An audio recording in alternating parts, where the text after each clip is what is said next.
Alright, hey folks. Today what I'm going to be doing is working on my car.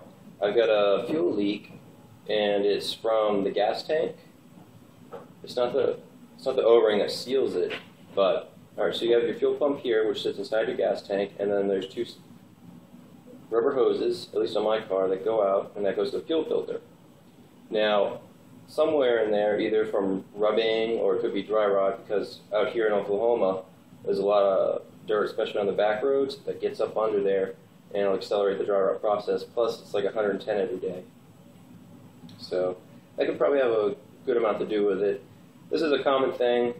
Way to prevent it is you can, which I wasn't doing, is when you go to wash your car, spray up under there trying to get any dirt out, which I really should have been doing, which I wasn't, which is why a car that was brand new 4 years ago is now needing this done.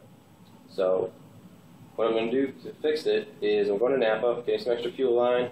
If I have to, I'll splice it, but if not, I've got some silicone tape and I'm going to tape the crap out of it. It's 750 pounds of tensile strength, or PSI, per layer. So if I can find the leak, identify it, then I'll just wrap it up and see if that works. Probably fix it. So I got my buddy Paul. He's coming over with me to help me out. I've got a lift. Well, I'm renting a lift out. So take you on the way.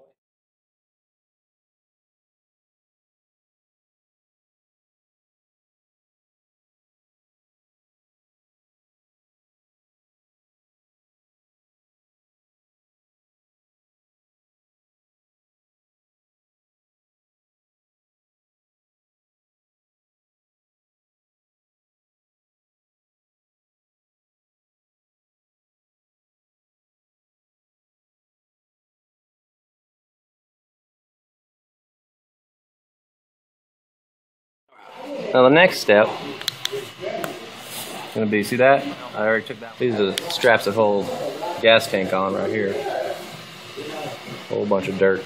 And then I'm working on this one right here. And I gotta get back to work. That's the next step.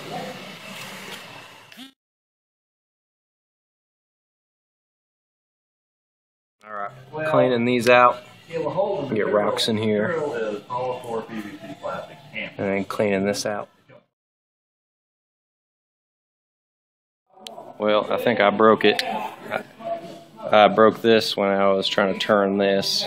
So I'm going to have to order a whole new fuel pump because this is connected to it.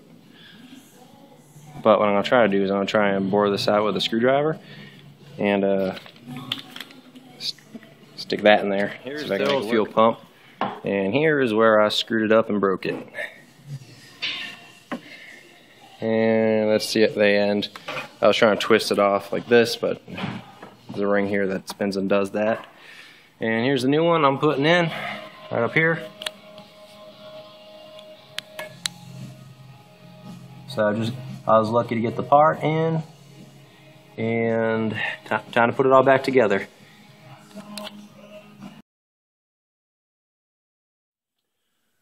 Alright, so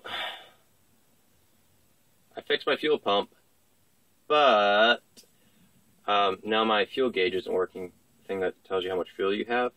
So I have one or two hypotheses about that. I think there was a clip that held, alright, so you have your fuel sender right here, and then there's a little float gauge right here, and then that is relayed back to tell you how much fuel you have in there. I think it's stuck down, or there's like a little clip that I forgot to remove. I was kind of in a rush, kind of just really excited just to get in to get my car working. Because before I did this work, you could smell my car for gasoline from like 200 feet away in a parking lot. It was that bad. I mean, it was dripping not electricity. It was dripping gasoline real bad. So it was pretty dangerous. So that's fixed now. It starts instantly as soon as I turn it on, which is great. But I have no idea how much fuel I have. So I doubt it's an electrical problem, but that's something I'm going to be investigating. So probably one of my next videos is going to be the troubleshooting steps to find out why your fuel gauge isn't working. So I'll walk you through the troubleshooting steps of all the things that it could possibly be, in case you have a problem with your fuel gauge. So until then, thanks for watching, and leave your comments below.